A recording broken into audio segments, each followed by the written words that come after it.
relay. We're covering today's top boxing news.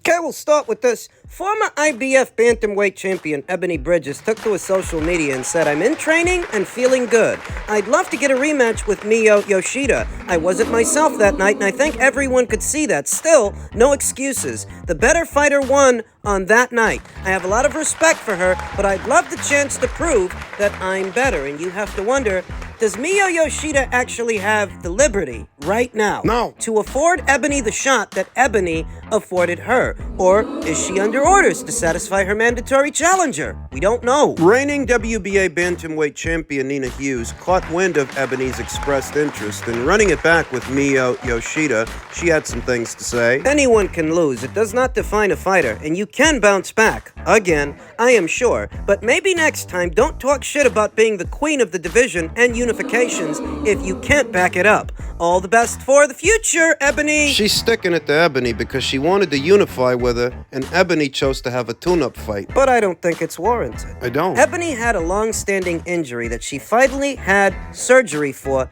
after the Shannon O'Connell fight. That's why she was out for most of last year. She was recuperating from that. And under those circumstances, most fighters, they ain't gonna go straight into a unification match. So Nina's expectations and her criticisms, they're just not warranted. She's still sticking it to her, though. Would seem that Nina Hughes is on the verge of announcing some fight news, some big fight news.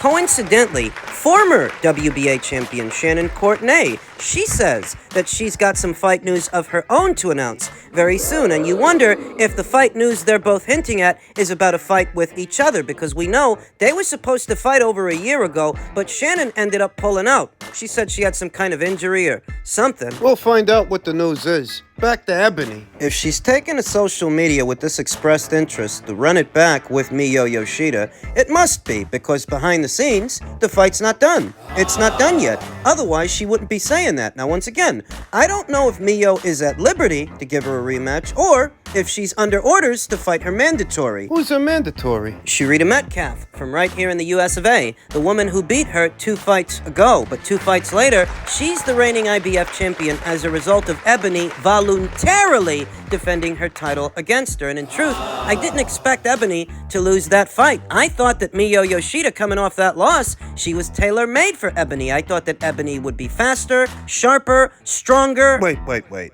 So, Yoshida Metcalf beat Yoshida so that Yoshida could end up getting a title shot ahead of her? That's how it happened. Ebony Bridges needed a dance partner. She was supposed to fight Avril Matthey, but Avril got injured in camp, so she needed a late replacement, somebody who'd be willing to fight, and somebody who was on weight. Enter Yoshida, who quite surprisingly won the fight and upset the apple cart for Ebony. Now, Ebony wants to run it back, she wants a rematch, and we don't know if Mio's gonna give her one. If she does, do you think Ebony wins the fight? It's possible. Ebony got more than she bargained for in the first fight. But now that she's fought Mio, knows more about her, knows what she can do, she won't have ring rust to shake off this time, because that's a part of what was working against her. She hadn't fought in a while. And Mio was a short notice opponent. That wasn't who she was originally training for. She was originally training for Avril Matthey, a far cry from the fighter that Yoshida is. So if you do a rematch, you're gonna have a full camp for Mio this time. This time, Mio's not a late replacement, and you have all the experience from the first fight to draw from. What we saw in the first fight, Ebony looked flat. Her punches looked flat. She wasn't judging the distance properly, so she was getting peppered on her way in to try to close the distance, and on the inside in the pocket, she was getting outfought, which is unusual for Ebony, because she's usually pretty good mid-range to inside, but she was getting nailed. She was getting hammered. So this time, I would expect her to be a lot more well-prepared for Mio than the first time. And don't forget that she was breaking in a new trainer. That was her first fight with David Caldwell in her corner. I wonder what that relationship is like. Are they gelling? Are they getting along? Is it a good fit? Call me crazy, but she seemed a better fighter back when she was with Mark Tibbs. I don't really know what led to the split. In any event, I do think Ebony can win her belt back. If there is a rematch, I think she can win it, but there has to be one. And I don't know if there's gonna be. In other news, Bob Arum recently chimed in on the PBC on Amazon deal. Everybody else has got something to say about it, so why not Bob? Bob says, If Heyman disproportionately does pay-per-views, That's a disaster for the sport. Oh, that's what he's been doing across 2 separate platforms for the last 5 years. 3 now. First of all, the Amazon Prime people are first rate. We've had experience dealing with them in various fights in Japan. We just renewed our Japanese deal with Amazon Prime. They're a great organization. Hopefully, they'll be able to replicate what they've done in Japan in the United States. The only thing I would hope is that they don't overload it with pay-per-view and that they do more free fights on the platform, because if Al disproportionately uses them to do pay-per-view, that's a disaster for the sport. I've always believed that the pay-per-view fights should be few and far in between, and that most of the fights, or as many as possible, should be free to the consumer. If boxing is going to take all of its fights and put them on pay-per-view, it's gonna be the death knell for the sport of boxing. Very general sense. Pay-per-views are supposed to be reserved for the biggest of the big fights, big enough that you know there's a market out there for the fight, involving the big names, the bankable ones, the ones you know are bankable fighters, thus the promotional outfits aren't rolling the dice. They aren't gambling every time they decide to do a pay-per-view. If a promotional company is not willing to deal with another promotional company, they are insane. It's not to keep everything to yourself, but to reach the best possible audience and to do the best fights for yourself and the sport. We have no problem dealing with other promoters. We should do more. Boxing should look to have the ability to present the best fights available to the public without regard to which fighter the promoter controls. In many ways, that's what Turki Al-Sheikh is doing. He's been able to bring these different promotional outfits to work together on a single show or single shows because he's bearing the financial risk for them, where normally the promoter or promoters have to bear the financial risk, the fiscal risk of putting on a show and hoping that it at least breaks even. He is alleviating them of that burden. By bankrolling the show, They pay for the show using all these different fighters that have all these different promoters. Right. They pay for it. Right. Then they use those promoters and their broadcast partners as the distributors of said show, making it possible for all of them to work together on a single event, where normally that isn't possible, because normally the financial risk, it's on the promoter and their respective broadcast partner. Turki Al-Sheikh has alleviated them of that burden. so he's gotten them, at least some of them, to work together. We have no problem dealing with other promoters. We should do more. Boxing should look to have the ability to present the best fights available to the public without regard to which fighter the promoter controls. If we don't do that, we're just gonna kill the sport. But I am optimistic that as we look ahead to the years to come, we'll do more and more co-promotions to offer the best possible fights. We've already seen the first signs of this brave new world, this brave future in the Day of Reckoning card that featured several fighters that are with several different promotional outfits. We're already seeing more signs of this brave future in what is supposed to be the Matchroom versus Queensberry card, set to go down at some point later on this year, pitting Matchroom fighters against Queensberry fighters. So it can happen, it can be done with the help of Turki Al-Sheikh, of course. Because of what I told you.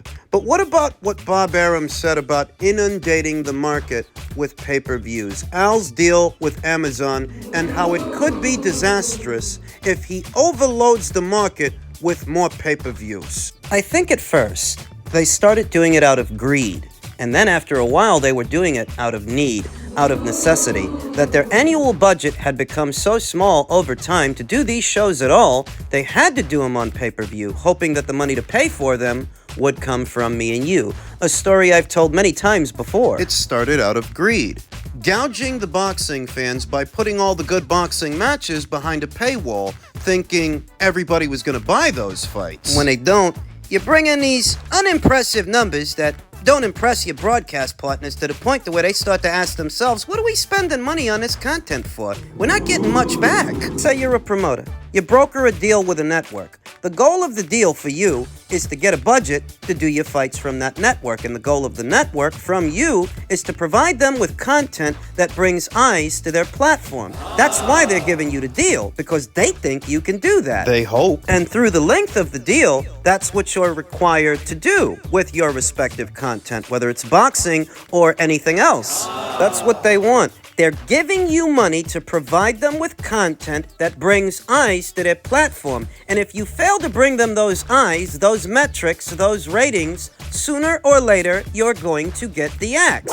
That's why NBC didn't renew with the PBC, Fox didn't renew with the PBC, Showtime didn't renew with the PBC. The list goes on. But that's the gist of it. But this is about pay-per-views, or it's supposed to be. So where does inundating the market with pay-per-views, what does that have to do with all of this? What the PBC did on both Fox and Showtime. The regular fights weren't nothing to write home about. The regular fights that were part of the regular schedule. And any halfway decent fights, right? The halfway decent fights, they ended up behind a paywall. They ended up behind a paywall on Fox. They ended up behind a paywall on Showtime. Now pay attention. You're putting fights on pay-per-view that don't belong there. And in effect, you're depriving your broadcast partner of the eyes those fights would have brought to the platform if they weren't pay-per-views. Say you would have did Spence versus Porter as a regular fight, not pay-per-view. That would have done astronomical numbers on Fox, which is a huge network, a huge terrestrial network,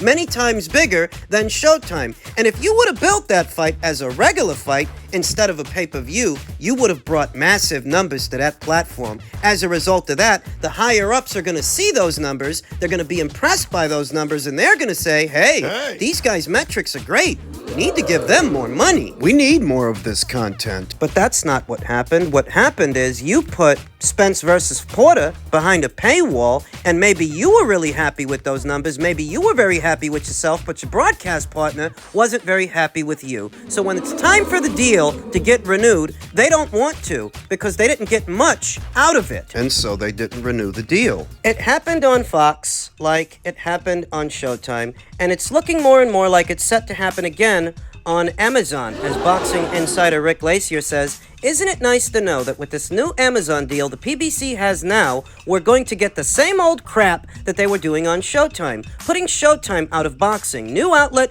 but the same old garbage. I take it that Rick's not too happy about the PBC's recent announcement. What? Tszyu versus Thurman on pay-per-view. Amazon pay-per-view. Now all of it's on pay-per-view. You would have thought PBC would have come up with an upgraded, innovative business plan. Not these clowns at the PBC. I can't see Amazon tolerating this for long. How long? Not long. Then they'll jettison the PBC. You'll see. I mean, that is more or less what happened. Yeah. That's what happened at NBC, Fox, Showtime. I mean, that's what happened. And that's what might happen at Amazon, but I reiterate, where it may have started out that they were doing all those pay-per-views out of greed, at this point, they're just doing it out of need, out of necessity, because rumor has it, Amazon's not giving them a budget, that this deal structure is not the same as the deal structure they had with Fox, the deal structure they had with Showtime. It's not the same. They were getting an annual budget from those platforms, whereas here, the rumor is they're not getting anything. They're just distributing this content, but they're not paying them for it. And if you needed any indication of that, look at the first fight they've announced. It's a pay-per-view. Tszyu versus Keith Thurman on U.S. soil. You're gonna build that as a pay-per-view. If it were in Australia, I could see, I could understand, because Tim is a proven draw there, proven ticket seller, and a box office star in Australia. But in America, what kind of numbers do you hope to bring in with this? Why would you bill it as a pay-per-view? Maybe it's because they don't have a choice. At this point, it's tantamount to crowdfunded boxing, to where what they're hoping is, if they bill these fights as pay-per-views, the fans will make up for the operational costs. And ideally, your annual budget, what the network gives you, that would cover the operational costs. But rumor has it, they're not giving you anything. There is no annual budget to make up for the operational costs. So all you can do is stick this stuff on pay-per-view, cross your fingers, and hope for the best. And that's not how pay-per-view was intended to be used, as a tool in the sport of boxing to get big names, big money, in order to make big fights. No, it wasn't intended to be abused the way that Al Heyman has abused it. The sheer number of fighters these days who expect to fight on pay-per-view. The pay-per-view model, in and of itself, it wasn't for everybody. It was never intended for everyone, every single fighter, to end up on pay-per-view or try to. It was only supposed to be for the biggest of the big names. Proven draws, proven ticket sellers for big fights, huge ones that have a grassroots demand. As any business that is a business relies on the principle of supply and demand, whereas what you're supplying, no one's demanding. No one was demanding to see Tszyu versus Thurman. And that same principle applies to a lot of the PBC's fights that ended up on pay-per-view. And then you pay attention to what their competitors are doing and how the majority of their content isn't behind a paywall. So why is yours? Why is your content so much more expensive than theirs? What is it? Quality? The quality of the fights? What, Ruiz versus Areola? Ruiz versus Ortiz. Ortiz versus Charles Martin. And you're wondering why Fox decided not to renew. Let me fill you in on a little secret. What? Any kind of content and any kind of programming that is bringing eyes to a network, they're not going to cut it. They're not going to give it the boot, even if it's just two sock puppets talking to each other. So long as it's bringing eyes to the network, they're going to keep it. They're not just going to keep it, they're going to throw more money at it so they can keep bringing more eyes to the network. Thus, if the opposite happens and they decide not to renew and you get the boot, it must have been because you weren't bringing eyes to the platform and they weren't going to keep paying you to do that. Simple. You didn't get the boot on Fox and the boot on Showtime because of what great numbers you were bringing them. And you're not here at Amazon now with less resources, less fight dates because of the bang-up job you're doing. No. Yeah, no, because some people still want to tell fairy tales about Al Heyman. They need to believe that, yeah, this is a good thing, that you got kicked off of all these networks and now you got less fight dates. Is that what the goal is? To put yourself in a position to where you can't even accommodate your entire stable of fighters because you ain't got the budget and you ain't got enough dates for them? I mean, is that the end game? Is that what he's shooting for? That's what it looks like, and that's where he's at. We still don't know the inner workings of the PBC's deal with Amazon, but when the very first fight of the deal is a box office fight, a pay-per-view, yeah, it looks like you're just gonna do the same fucking thing that got you kicked off Showtime. Or maybe it's worse. Maybe it's a pay-per-view because you ain't got no budget and you ain't got a choice. You have to bill it as a pay-per-view because the money to do it's got to come from somewhere. Come from us?